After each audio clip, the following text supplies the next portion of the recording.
ప్రభుత్వ whip chief whip గా పనిచేసినటువంటి మిత్రులు దాస్యం వినయ్ భాస్కర్ గారికి, గౌరవ మాజీ మంత్రివర్యులు సోదరిమణి అక్క సత్యవతి రాథోడ్ గారికి, గౌరవ మాజీ శాసనసభ్యులు ఆరూరు రమేష్ అన్న గారికి, అరే ఎవర్రా భయ్ వారిని దొరకవాటు జరా, గౌరవనీయులు మాజీ శాసనసభ్యులు ఉద్యమకారులు మిత్రులు పెద్ది సుదర్శన్ రెడ్డి గారికి, గౌరవనీయులు సమారావు గారికి, గౌరవనీయులు లింగంపల్లి కిషన్ రావు గారికి, గణేష్ గారికి, దర్శన్ గారికి, हमारे నయీం భాయ్ మాజీ డిప్యూటీ మేయర్, అదేవిధంగా సారంగపాణి గారు, రామ్ గోపాల్ రావు గారు, మరి వేదిక మీద ఉన్న పెద్దలు జనార్దన్ గౌడ్ గారు, హరి రమాదేవి గారు, ఇతర పెద్దలు, ముఖ్యంగా ఈ కార్యక్రమంలో పాల్గొంటున్న మాజీ కార్పొరేటర్లు, బీఆర్ఎస్ కుటుంబ సభ్యులు, ఎంతో సీనియర్ అయినా కూడా క్రమశిక్షణతో కింద కూర్చున్న మా డాక్టర్ మర్రి యాదవ్ రెడ్డి గారికి, ఇతర మిత్రులు అందరికీ పేరు పేరున నమస్కారం. మిత్రులారా, ఇవాళ ఈ program SIR special intensive revision అంటే ఈ మధ్యకాలంలో దేశవ్యాప్తంగా కూడా బీజేపీ ప్రభుత్వం ఓట్ల ఏరివేతతో కొన్ని పార్టీలను దెబ్బతీసే కుట్ర చేస్తా ఉంది అని మనందరం కూడా వింటా ఉన్నాం. ఏంటి అసలు ఈ ఎస్ఐఆర్ ఏంటి? ఒక రాజకీయ పార్టీగా, పోలింగ్ బూత్ ఏజెంట్లుగా మనం ఏం చేయాలో మాట్లాడుకోవాల్సిన అవసరం ఉంది. నిజానికి ఎస్ఐఆర్ అనేది ఈ దేశంలో ప్రతి 20 సంవత్సరాలకు ఒకసారి జరగాలని భారత రాజ్యాంగంలో పొందుపరచబడ్డది. ఇప్పటి వరకు 2 సార్లు ఎస్ఐఆర్ జరిగింది. 2002 చివరిసారి ఎస్ఐఆర్ జరిగింది. ఇప్పుడు 2026లో మళ్లీ ఎస్ఐఆర్ ప్రారంభమైంది. మనం జాగ్రత్తగా పనిచేసుకుంటే ఏం కాదు. కొంచెం మన బూత్ లెవెల్ ఏజెంట్లు, ముఖ్యంగా హనుమకొండ, వరంగల్ లాంటి పట్టణాల్లోనే దీని పని ఎక్కువ ఉంటుంది. మీకు ఇంకా బాగా అర్థం కావడానికి, నా నియోజకవర్గం సిద్దిపేటలో 5 మండలాలు ఉంటుంది, సిద్దిపేట పట్టణం ఉంటుంది. గ్రామాల్లో ఎస్ఐఆర్ కింద ఇప్పటికే ఫ్యామిలీ మ్యాపింగ్ 99% అయిపోయింది. సిద్దిపేట పట్టణానికి వచ్చేసరికి 62% దగ్గర ఆగిపోయింది, 62%. అసలు ఏంటి ఫ్యామిలీ మ్యాపింగ్ ఏంటి, ఎస్ఐఆర్ ఏంటి, బూత్ లెవెల్ ఏజెంట్ ఏం చేయాలి, మన పార్టీకి నష్టం జరగకుండా మనం ఎలా పనిచేయాలన్నదే ఈరోజు మనం మాట్లాడుకుంటున్నాం.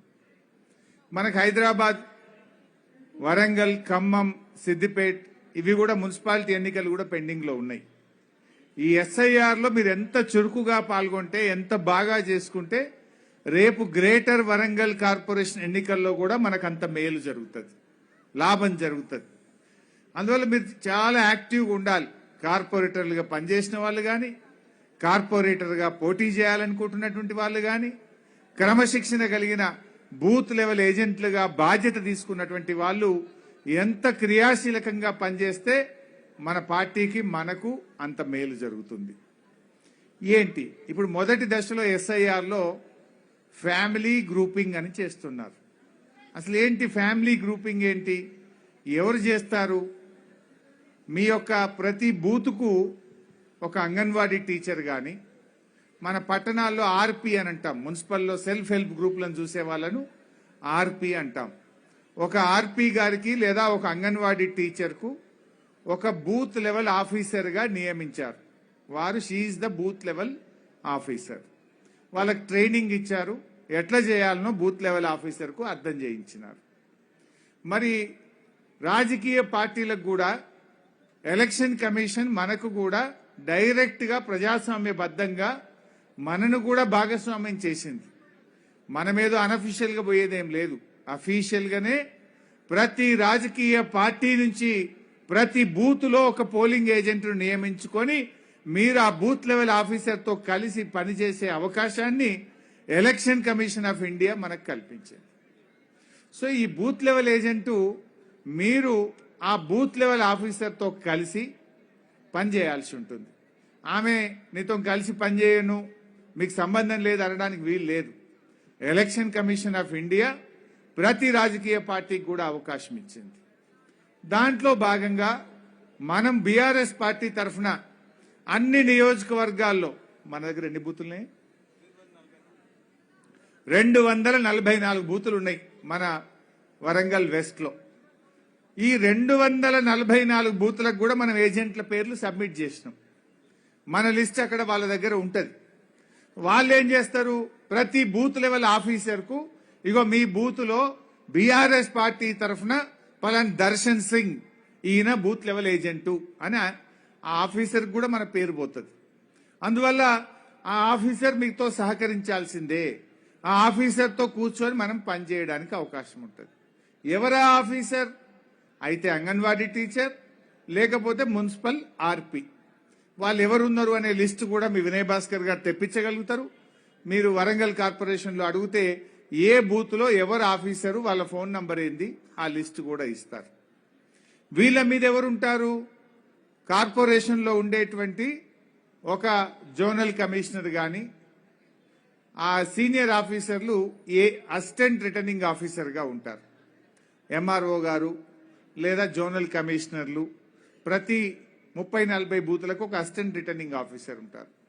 వారి మీద ఎవరుంటారు అయితే ఆర్డీఓ లేకపోతే వరంగల్ కమిషనర్ గారు ఈ నియోజకవర్గ ఎలక్షన్ ఇన్ఛార్జ్ ఈ సర్ ప్రోగ్రామ్ కు రిటర్నింగ్ ఆఫీసర్ గా ఉంటారు.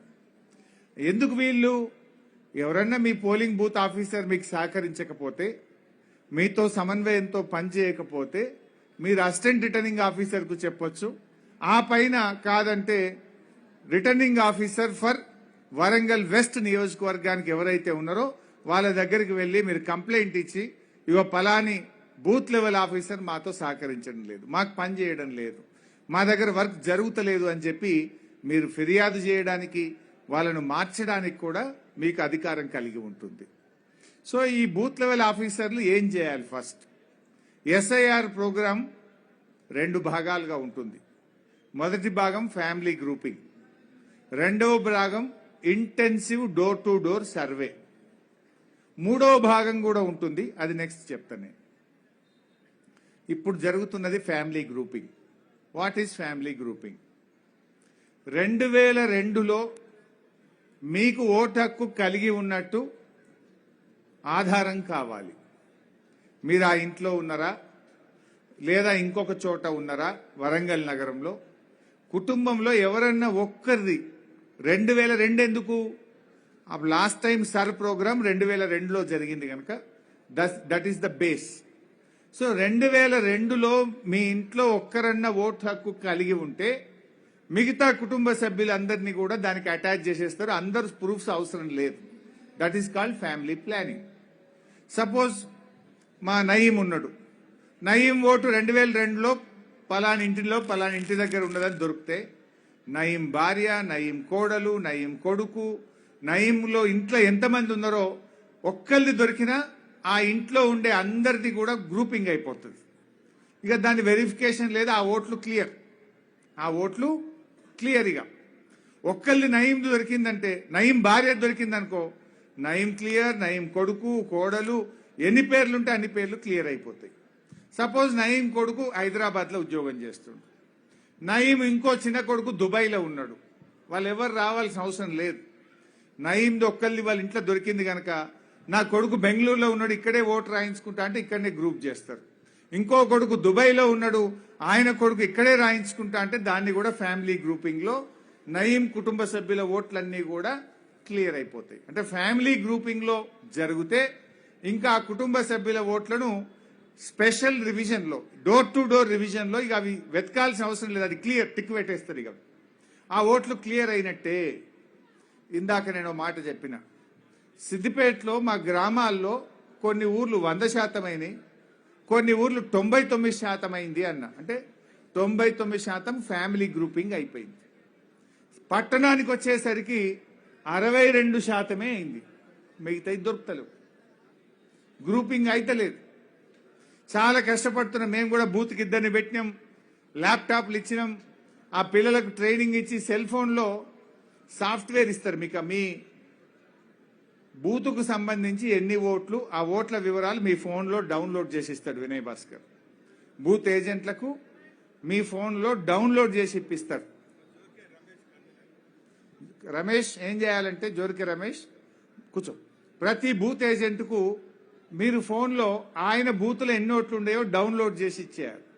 అది చూసుకొని డోర్ టు డోర్ పోలింగ్ యాక్చువల్గా పోలింగ్ ఆఫీసర్ యాక్టివ్ ఉంటే 90% అవుతుంది. కొంతమంది ఇన్యాక్టివ్ ఉంటే మనకి ఇబ్బంది.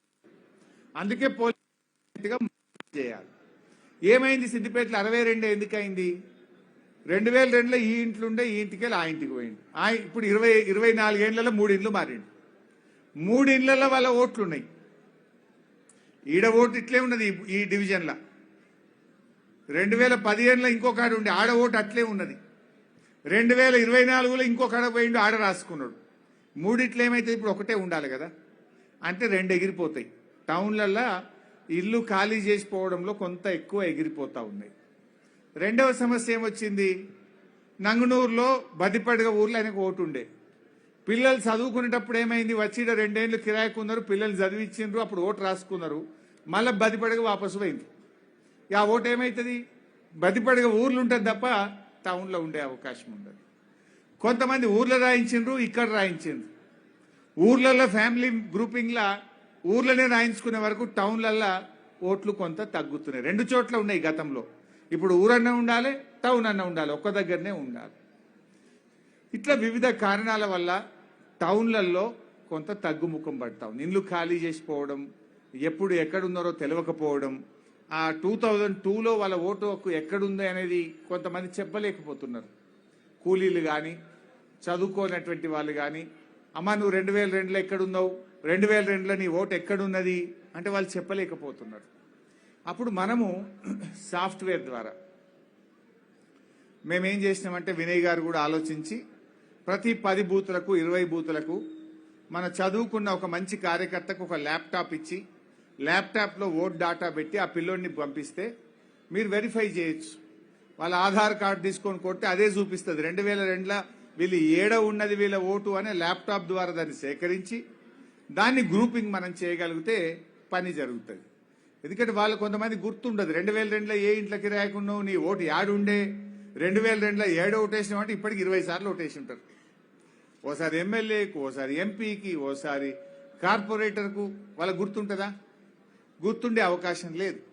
అందువల్ల మీరు ప్రతి 5-10 బూతులకు ఒక మంచి చురుకైన కార్యకర్తను, ఒక ల్యాప్టాప్ ఉన్న కార్యకర్తను గుర్తించి వాళ్ళకి ఆ డేటా అంతా షేర్ చేస్తే సాఫ్ట్వేర్ ఉంది దానికి. మనం పోయి అలా ఆధార్ కార్డు ఇచ్చి వాళ్ళ ఇంటి పేరుతో కొడితే 2002లో వీళ్ళ ఓటు ఎక్కడుందో దొరుకుతుంది. అప్పుడు దాన్ని బట్టి ఫ్యామిలీ చేసేటువంటి అవకాశం దొరుకుతుంది. మేము ఇదంతా చేస్తే కూడా 62%లే ఉన్నాం. డెడ్ ఓట్లు పోతాయి, డబల్ ఓట్లు పోతాయి, 3 ఇండ్లు కిరాయిలు మారితే పోతాయి. ఇట్లా గ్రామంలో పట్టణంలో ఉంటే పోతాయి. 4 రకాలుగా పోతాయి. ఊర్లో ఉంటుంది, టౌన్లో ఉంటుంది. చనిపోయిన ఓట్లు, డబల్ ఓట్లు, తర్వాత ఇండ్లు మారితే ఉండే ఓట్లు, ట్రిపుల్ ఓట్లు కూడా ఉంటాయి కొన్ని. అవన్నీ ఫిల్టర్ అయితే కనుక మనకు కొంత తగ్గేటువంటి అవకాశం ఉంటుంది. ముఖ్యంగా లేబరు, చదువుకోనటువంటి వాళ్ళు 2002లో ఓటు ఎక్కడుందో చెప్పలేకపోవడం వల్ల కూడా మనం ఫ్యామిలీ గ్రూపింగ్ చేయక కూడా కొంత ఇబ్బంది అవుతుంది. Phase 1 family grouping. Family grouping అయిందంటే ఇక ఆ ఓట్లు క్లియర్, ఇక దాని గురించి చర్చ లేదు, ఏం పని లేదు. ఇక వాట్ ఈజ్ నెక్స్ట్? రెండవ దాంట్లో ఏం చేస్తామంటే డోర్ టు డోర్, ఇంటింటికి వచ్చి SIR ప్రోగ్రామ్, ఇంటెన్సివ్ రివిజన్ చేస్తారు. ఆ డోర్ టు డోర్ చేసేటప్పుడు కొంచెం ఇబ్బందులు ఉంటాయి. చేస్తారు కానీ నీ బర్త్ సర్టిఫికేట్ తీసుకురా, నీ 10వ తరగతి సర్టిఫికేట్ తీసుకురా, అఫిడవిట్ రాసి నువ్వు ఈయనే పుట్టినా అని, ఇవన్నీ ఒక్కొక్క ఓటర్ ఇవ్వాలంటే ఎంత కష్టమవుతుంది? It is very cumbersome exercise. అందువల్ల ఫ్యామిలీ గ్రూపింగ్ ఎంత ఎక్కువ చేస్తే అంత అల్కగా అయిపోతుంది. ఒక్కళ్ళు దొరికినా ఇంట్లో మొత్తం మంది క్లియర్, కొడుకులు, కోడళ్ళు, భార్య అందరు క్లియర్ అయిపోతారు. ఎన్ని ఓట్లుంటే అన్ని ఓట్లు, ఆ ఫ్యామిలీ మొత్తం. లేదంటే ఇంటింటికి పోయినప్పుడు ఒక్కొక్క ఓటుకు birth certificate, SSC certificate, affidavit ఇవన్నీ అడుగుతారు. అప్పుడు కొంచెం ఎక్సర్సైజ్ కంబర్సం ఉండి కొంతమంది పట్టించుకోకపోతే కొన్ని ఓట్లు కోల్పోయేటువంటి ప్రమాదం ఉంటుంది. అందువల్ల మన పార్టీకి అనుకూలంగా ఉండే ఓట్లు, మన పార్టీ సింపథైజర్స్, మన కేసీఆర్ అభిమానులను మనం గుర్తించి వాళ్ళను మనం ఫ్యామిలీ గ్రూపింగ్ చేసుకుంటే ఆ ఓట్లను మనం నమోదు చేయిస్తే మనకు నష్టం కాకుండా ఉంటుంది. మనం ఒకవేళ నిర్లక్ష్యంగా ఉండి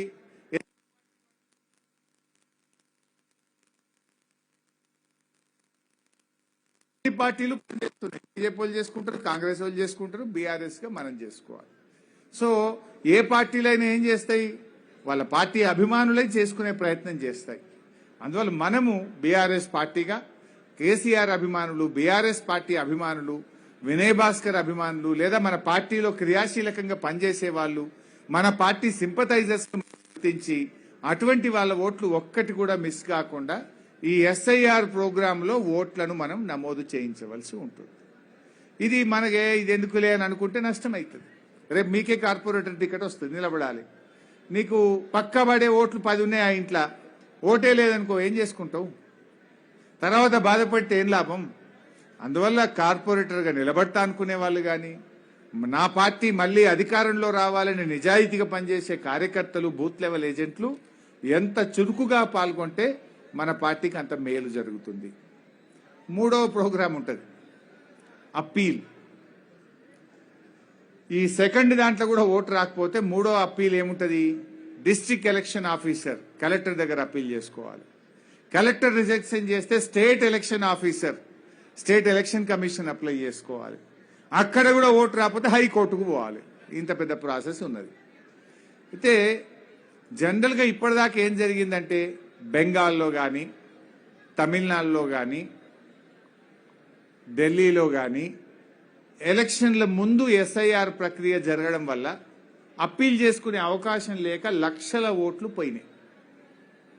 బెంగాల్లో 60 లక్షల ఓట్లు పోయినాయి, తమిళనాడులో 40 లక్షల ఓట్లు పోయినాయి.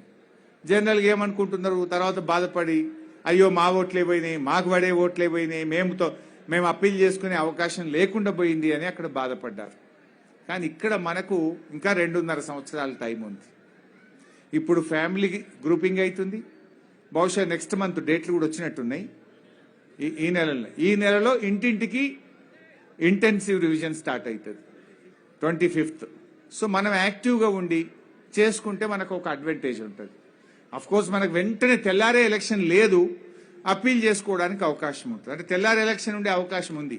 ఏం ఎలక్షను, గ్రేటర్ వరంగల్ కార్పొరేషన్ ఎన్నికలు ఉండే అవకాశం ఉంది. మీరు యాక్టివ్ లేకపోతే గ్రేటర్ వరంగల్ కార్పొరేషన్ ఎన్నికల్లో మీకు ఓట్లు ఉండే అవకాశం ఉండదు. ఎమ్మెల్యే కంటే టైం ఉంటుంది, అప్పీల్ కలెక్టర్కి పెట్టచ్చు, స్టేట్ ఎలక్షన్ పెట్టచ్చు, హైకోర్టు దాకా పో. కానీ ఒక్క ఓటు కోసం హైకోర్టు దాకా పోతామా? జరిగే ప్రక్రియనా? హైదరాబాద్ పోయి స్టేట్ ఎలక్షన్ కమిషన్ అప్పీల్ చేయగలుగుతాం, గోటుతో పోయేది గొడ్డలతో తెచ్చుకున్నట్టు అవుతుంది. ఇప్పుడు కొద్దిగా కష్టపడి ఫ్యామిలీ గ్రూపింగ్ చేసుకుంటే మన పని చాలా సింపుల్గా అవుతుంది. యాక్చువల్గా నేను ఒక ప్రజెంటేషన్ ఉండే, స్క్రీన్ ఉంటే దాని మీద ఇంకా మీకు బాగా చూపించి చెప్పేవాడిని. నేను మనం తెచ్చుకోలేదు ముందు. పీపీటీ ద్వారా ఇంకా అది ఎట్లా చేసుకోవాలని ఇంకా బాగా చెప్పడానికి కూడా అవకాశం ఉండేది. బహుశా మీకు అర్థమైంది అనుకుంటా చాలా వరకు. కొంచెం జాగ్రత్తగా, ఇప్పుడు కొంతమంది బూత్ ఏజెంట్లుగా బాధ్యత తీసుకున్నారు. మీకు ఏదైనా ఫ్యామిలీ ఇష్యూ ఉంటే ముందే చెప్పండి. అనవసరంగా బాధ్యత తీసుకొని పనిచేయకపోతే పార్టీకి ద్రోహం చేసినట్టు, తల్లికి ద్రోహం చేసినట్టు. ఎవరైతే బాధ్యత తీసుకున్నారో, పార్టీ తల్లి లాంటిది కదా, ఖచ్చితంగా బూత్ లెవెల్ ఏజెంట్ బాధ్యత ఎవరు తీసుకుంటే వాళ్ళు సీరియస్గా పనిచేయండి, గట్టిగా పనిచేయండి. మీ బూత్లో ఒక బూత్కు పోటీ పెట్టుకోవాలి. నాది 90% చేస్తా, 85% చేస్తా, 92% చేస్తా అని ఒక స్పిరిటెడ్గా కార్యకర్తలు పనిచేసి బూత్ లెవెల్ ఏజెంట్ బాధ్యత తీసుకున్న వాళ్ళు గట్టిగా పనిచేసినట్టయితే మన పార్టీకి మేలు జరుగుతుంది. కనుక దయచేసి ఈ బూత్ లెవెల్ ఏజెంట్స్ ఇదేదో ఆషామాషి వ్యవహారం కాదు, ఇదేదో ఈజీ వ్యవహారం కాదు. జాగ్రత్తగా చేసుకుంటే రేపు గ్రేటర్ వరంగల్ కార్పొరేషన్ ఎన్నికల్లో మన పార్టీకి మేలు జరిగే అవకాశం ఉంటుంది. సో కార్యకర్తలు అందరూ కూడా దయచేసి సీరియస్ తీసుకోండి. వినయ్ గారు కూడా బహుశా చేసే ఉంటారు. ప్రతి 10 బూతులకు ఒక సీనియర్ లీడర్ని ఇన్ఛార్జ్ పెట్టండి. 2 రోజులకు ఒకసారి ఆ సీనియర్ లీడర్లు ఆ 10 బూతులు తిరిగి పని అవుతుందా లేదా చూసి మీకు ఎప్పటికప్పుడు రిపోర్ట్ ఇస్తూ ఉండాలి. బూత్ వైజ్ కూడా మనం రిపోర్ట్ తీసుకోవాలి రిటర్నింగ్ ఆఫీసర్ నుంచి. ఏ బూత్లో ఇప్పటికీ ఎంత ఫ్యామిలీ గ్రూపింగ్ అయింది, ఏ బూత్లో ఇంకా కాలేదు. సపోజ్ ఒక బూత్లో 70 అయింది, 70 అయింది బాబు, ఇంకా 30 ఉన్నది చెయ్యనాలి. ఒక బూత్లో 30 అయింది, అరే ఇంకా 70% కాలేదు, నీ బూత్ వెనుకబడ్డది అని అక్కడ బూత్ లెవెల్ ఆఫీసర్తో మాట్లాడాలి, బూత్ లెవెల్ ఏజెంట్తో మాట్లాడాలి. దాని వెంటబడి మనం చేసుకునేటువంటి విధంగా గట్టిగా పనిచేయాల్సి ఉంటుంది.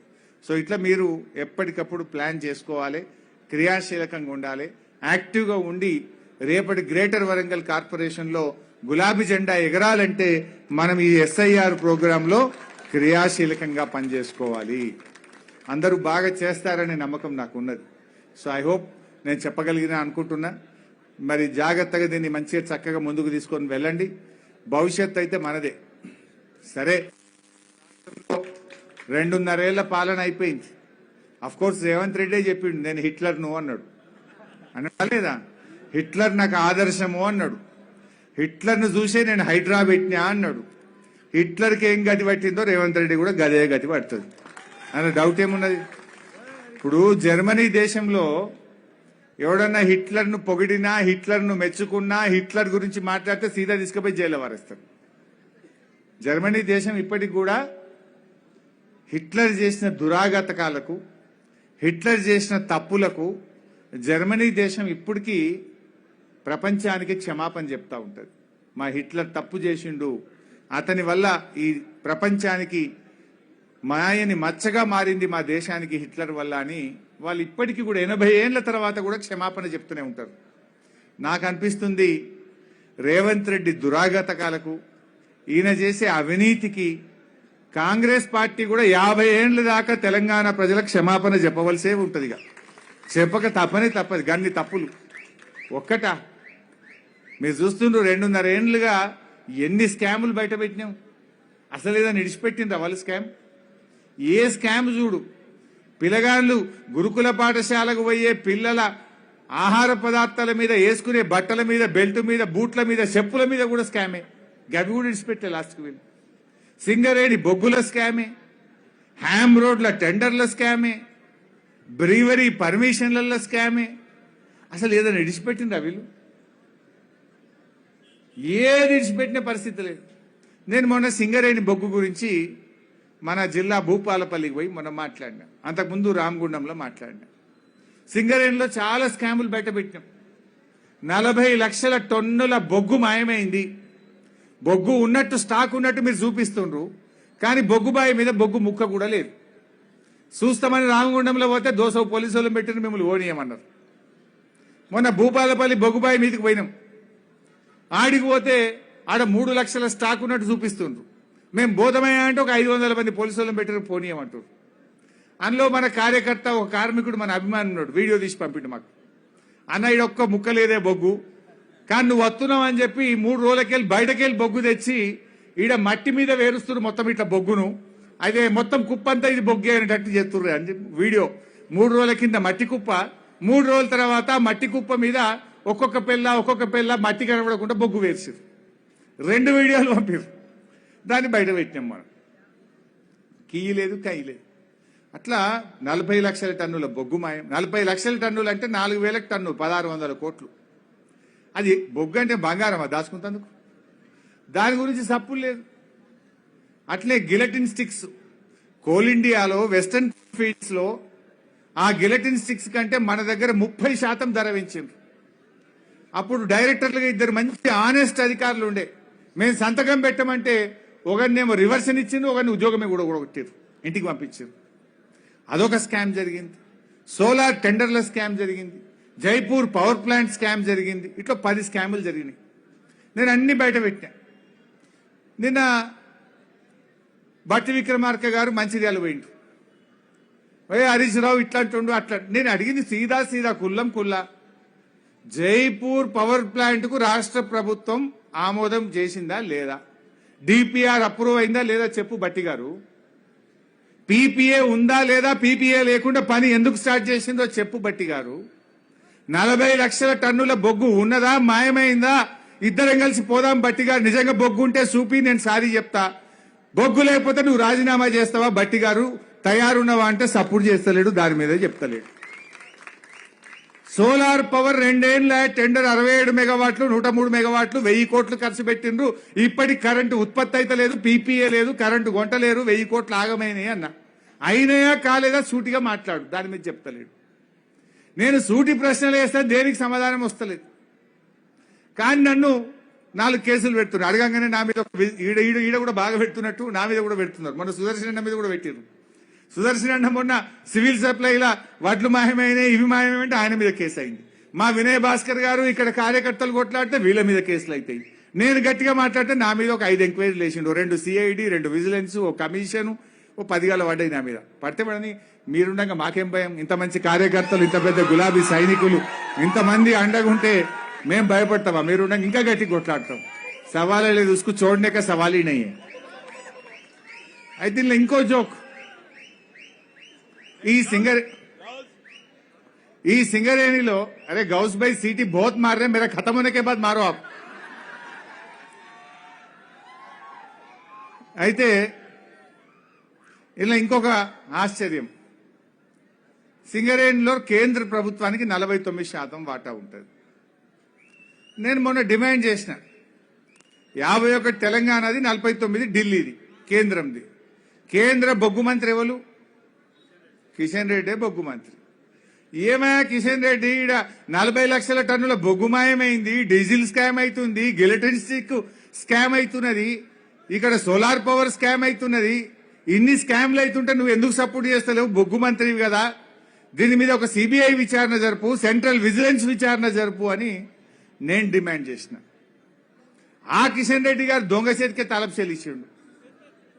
ఆయన ఏమంటాడు, ఒక ఉత్తరం రాసిండు రేవంత్ రెడ్డికి. రేవంత్ రెడ్డి గారు 40 లక్షల టన్నుల బొగ్గు మాయమైందట, జర ఎంక్వైరీ చేసుకో అని. ఎవడైనా దొంగ ఆయన మీద ఆయన ఎంక్వైరీ చేసుకుంటాడా? దొంగతనం చేసిందే కాంగ్రెస్ ప్రభుత్వము.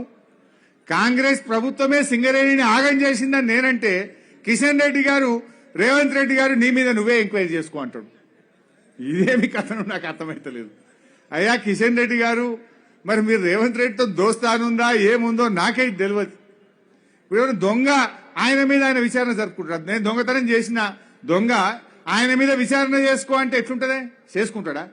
ఇవాళ కిషన్ రెడ్డి గారి తీరు కూడా గట్లే ఉన్నది. నేను కిషన్ రెడ్డి గారిని కోరుతా ఉన్నా, కేంద్ర ప్రభుత్వ ఏజెన్సీని పంపండి. సింగరేణి బోర్డులో కేంద్ర ప్రభుత్వానికి చెందిన 4 అధికారులు కూడా ఉంటారు. వాళ్ళను పంపి చూపియండి. మేము వీడియోలు కూడా బయట పెట్టినాం, మట్టి కుప్పల మీద బొగ్గు వేరుస్తున్నారు, దాని సంగతి ఏందో బయట పెట్టుండ్రి అని మేము అంటున్నాం. ఇవాళ కేంద్రము స్పందిస్తలేదు, రాష్ట్రము స్పందించిన పరిస్థితి ఉన్నది. ఇట్లా అనేక స్కామ్స్ జరుగుతూ ఉన్నాయి. ఇవాళ రైతులు, ఇవాళ పేపర్ చూసుంటారు మీరు కూడా పొద్దుగాల, ఓ ఫుల్ పేజ్ యాడ్ ఇచ్చిండు ఆ ఉత్తమ్ కుమార్ రెడ్డి, వడ్లు కొన్నాడట. అది ఇచ్చేటందుకు జర్రనన్న కొద్దిగా ఉండాలి. అసలు ఇవాళ రైతుల్ని ఎంత గోసపుచ్చుకున్నారు మీరు. ఇంకా వడ్లున్నాయి ఊర్ల పొన్న, అనేక ఊర్లలో ఇంకా వడ్లు అమ్ముడు పోక వడ్లు వర్షానికి తడిసిపోయి రైతులు బాధపడుతున్నారు. ఈయన కొన్న 75 లక్షలకి ఇక నా అంత మొగోళ్ళేడు ఇన్ని వడ్లు కొన్నా అని ఇలా పేపర్లో యాడ్ ఇచ్చిండు. 2020-21 సంవత్సరంలో సివిల్ సప్లైస్ కార్పొరేషన్ గా పెద్ది సుదర్శన్ రెడ్డి గారు, కేసీఆర్ గారు ఉన్నప్పుడు అప్పుడే 92 లక్షల మెట్రిక్ టన్నుల వడ్లు యాసంగిలో కొన్నాం.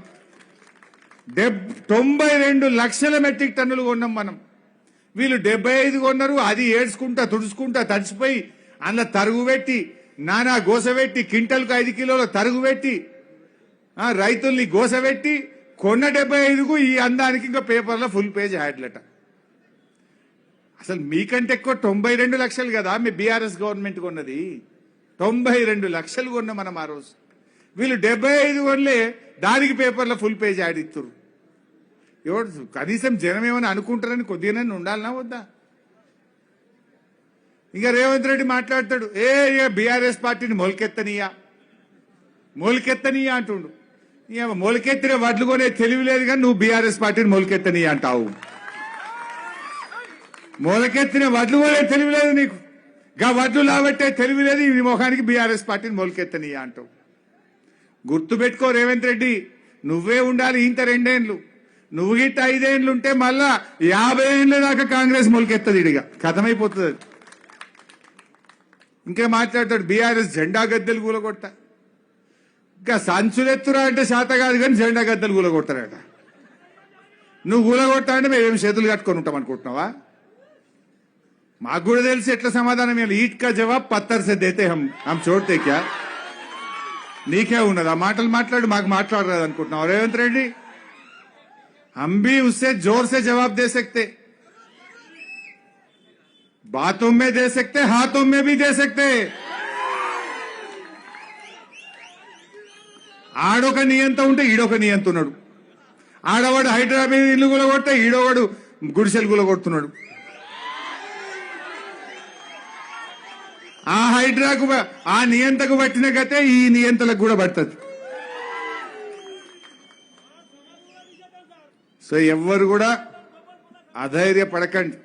కొంతమంది పోలీస్ అధికారులు చాలా ఎక్సెస్ చేస్తున్నారు. మొన్న ఒక సర్వే వచ్చింది, వరంగల్లో కూడా ఎవరో ఒక ఆయన సర్వే చేసి ఊకే వీడియో పెడుతుండే. ఈ మధ్యలో చూసిన అన్ని మనమే గెలుతున్నాం, 12లో 10 గెలుతున్నట్టున్నాం. నిన్న కూడా ఒక సర్వే వచ్చింది, 88 గెలుస్తుంది బీఆర్ఎస్ పార్టీ. అంటే ఇలా అందరిది ఒకటే మాట ఉంది, కాంగ్రెస్ పోవాలి, కేసీఆర్ రావాలి. ఇది కుల్ల అయిపోయింది, ఎవరికేం డౌటే లేదు ఇప్పుడు. కానీ ఆ పోలీసు అధికారులు మీరు కూడా జర మత్తులకెళ్ళి బయటకు రాండి, ఎక్సెస్ చేయకండి, చట్ట ప్రకారం పనిచేయండి, మాకు అభ్యంతరం లేదు. కానీ కాంగ్రెస్ వాళ్ళు చెప్పినట్టు అడ్డగోలుగా మా వాళ్ళ మీద అక్రమ కేసులు పెడితే మాత్రం బిడ్డ మిమ్మల్ని ఇడిచిపెట్టం, జాగ్రత్త అని చెప్పి కూడా బెదిరిస్తా ఉన్నాం. చెప్పదలుచుకున్నాం మీకు, ఎందుకంటే మా వరంగల్లో ఎక్కువ జరుగుతుంది అది. దయచేసి విజ్ఞప్తి చేస్తా ఉన్నాం మీకు, పద్ధతి ప్రకారం చట్ట ప్రకారం చేయండి, అనవసరంగా చేయకండి. చట్టం ప్రకారం చేస్తే మాకు అభ్యంతరం లేదు, చట్టం అందరికీ సమానమే. ఏం కాంగ్రెస్ పార్టీకి అధికారం పర్మనెంటా? వాళ్ళేం శాశ్వతంగా ఉంటారా? వాళ్ళు రేపు మిమ్మల్ని కాపాడతారా? రేపు అనవసరంగా ఎక్సెస్ చేయకండి, రూల్ ప్రకారం నడవండి, చట్టం అందరికీ సమానంగా ఉంటుందనే విషయాన్ని ఈ సందర్భంగా మళ్ళొక్కసారి మా కాకి సోదరులకు గుర్తు చేస్తూ, నిజానికి మీకు కూడా అన్యాయమే చేస్తున్నారు, ఆ కాకి సోదరులకు కూడా రేవంత్ రెడ్డి అన్యాయమే చేస్తుండ్రు. కేసీఆర్ గారు మీకు మంచి మంచి ఇన్నోవాలు కొనిచ్చిండు, పోలీస్ స్టేషన్ కు 75,000 అలవెన్స్ ఇచ్చిండు, కొత్త పోలీస్ స్టేషన్ బిల్డింగ్లు కట్టించిండు, మీ జీతాలు పెంచిండు, డిఏలు ఇచ్చిండు, 73% పిఆర్సీ ఇచ్చిండు, పోలీస్ కానిస్టేబుళ్లకు సిబ్బందికి టీఏ బిల్లులు ఇచ్చినాం, మీ టీఏ బిల్లులు ఇచ్చినాం, మీ సరెండర్ లీవ్ పైసలు ఇచ్చినాం. కానీ రేవంత్ రెడ్డి వచ్చినాక ఇవాళ పోలీసు వాళ్లకు 5 సరెండర్ లీవ్లు పెండింగ్ ఉన్నాయి, 6 టీఏ బిల్లులు పెండింగ్ ఉన్నాయి, 6 డిఏలు పెండింగ్ ఉన్నాయి, స్టేషన్ అలవెన్స్ బంద్ అయిపోయింది. కేసీఆర్ ఇచ్చిన బండ్లలో డీజిల్ వేయమంటే పెట్రోల్ పంపోడు ఉద్దరు ఎక్కువైంది, డీజిల్ వేయ్యా అంటుండు. జర గుండె మీద చేసుకుని ఆలోచించింది. పోలీసుల గౌరవం పెంచింది కేసీఆర్ కదా, మీ గౌరవాన్ని పెంచి ప్రతిష్ట పెంచి దేశంలోనే ఉత్తమ పోలీసులు మా తెలంగాణ పోలీసులని 50,000 ఎస్ఐలను కానిస్టేబుళ్లను నియామకాలు చేసింది బీఆర్ఎస్ ప్రభుత్వం. 50,000 మందికి ఉద్యోగాలు ఇచ్చింది. మంచిగా చేసింది, మీరు అట్లా చేయడం మీకు తగదని కూడా నేను చెప్పదలుచుకున్నా. అదేవిధంగా మన మెంబర్షిప్ అంతా ఆన్లైన్ డిజిటల్ మెంబర్షిప్, అది కూడా సెల్ ఫోన్ ద్వారా చేసుడే. జనరల్గా వెనకట పుస్తకాలు ఉంటే ఏం చేద్దామంటే డేట్ దగ్గరికి వచ్చినాక కూసునుడు, ఓటర్ లిస్ట్ ముంగట పెట్టి రాసుడు. కొంతమంది ఏమో మంచిగా చేసిండ్రు, ఇక కొంతమంది చేయనోళ్ళు ఒత్తిడి దగ్గరికి వస్తే లాస్ట్లో ఏందని తక్కువ అయిందనుకో 50 పేర్లు ధనధన బుక్కులు నింపుడు ఇచ్చుడు అయింది. ఇప్పుడు అట్లా నడవదు. ఇక ఇంటింటికి పోవాలి, వాళ్ళ ఇంటి ముంగటే ఫోటో తీయాలి, దాంట్లో లాంగిట్యూడ్ లాటిట్యూడ్ వాళ్ళ ఇంటికి పోయిన వాళ్ళేదో కూడా చూపిస్తుంది ఫోన్. అటువంటి కొత్త సాఫ్ట్వేర్తో ఆన్లైన్ డిజిటల్ మెంబర్షిప్ పెట్టుకున్నాం. మరి వాళ్ళందరికీ మంచి ఇన్సూరెన్స్ ఉంటుంది, మంచిగా వాళ్ళతో మనం పార్టీ నుంచి ఎప్పుడు పార్టీ నాయకులు టచ్లో ఉంటారు, వాళ్ళకి వాట్సాప్ మెసేజ్లు పోతుంటాయి, పార్టీ నుంచి వాళ్ళకి లెటర్లు పోతుంటాయి, పార్టీ నుంచి రెగ్యులర్ అవినాభావ అనుబంధం ఉండే విధంగా మంచి డిజిటల్ ఆన్లైన్ మెంబర్షిప్ ప్రోగ్రామ్ను ఈసారి మనం లాంచ్ చేసుకున్నాం. ఇంకొక వారం 10 రోజుల్లో ఆ ప్రోగ్రాం కూడా స్టార్ట్ అవుతుంది. దయచేసి కార్యకర్తలందరూ కూడా మంచిగా ఈ మెంబర్షిప్లో కూడా క్రియాశీలకంగా ఉండి, ఏం చెరువేది మా రమేష్ అన్న చెప్తుండ్రు, ఇండ్లు గులగొట్టుడు అయిపోయింది, గుడిసెలు గులగొట్టుడు అయిపోయింది. ఇప్పుడు కాంగ్రెస్ వాళ్ళు సమాధులు గులగొడుతున్నారన్న మా గోపాలపురంలో అంటున్నారు. గోపాలపురం ఊర చెరువు కాడ 100 ఏండ్ల నాటి సమాధులు కూడా గులగొట్టే కార్యక్రమం చేస్తా ఉన్నారు. ఇక అంటే రేవంత్ రెడ్డి గారి ప్రభుత్వం ఇండ్లు గులగొట్టింది, గుడిసెలు గులగొట్టింది, బతుకులు గులగొట్టింది, లాస్ట్కు సమాధులను కూడా గులగొట్టే పరిస్థితి రావడం ఇది దుర్మార్గం. దయచేసి దీన్ని పునరాలోచించాలని. సమాధులు తల్లిదండ్రుల పట్ల, పెద్దల పట్ల గౌరవం ఉంటుంది. సంవత్సరానికి ఒకసారి తిథి జరిగితే అక్కడికి పోయి శ్రద్ధాంజలి ఘటిస్తుంటాం. వారితో ఒక అవినాభావమైనటువంటి అనుబంధం ఉంటుంది, సెంటిమెంట్ ఉంటుంది. వాటిని కూల్చే ప్రయత్నం చేయొద్దు. తక్షణమే ఆ ఆలోచన విరమించుకోవాలని చెప్పి కూడా డిమాండ్ చేస్తూ జై తెలంగాణ. థ్యాంక్ యూ అన్న. ఖచ్చితంగా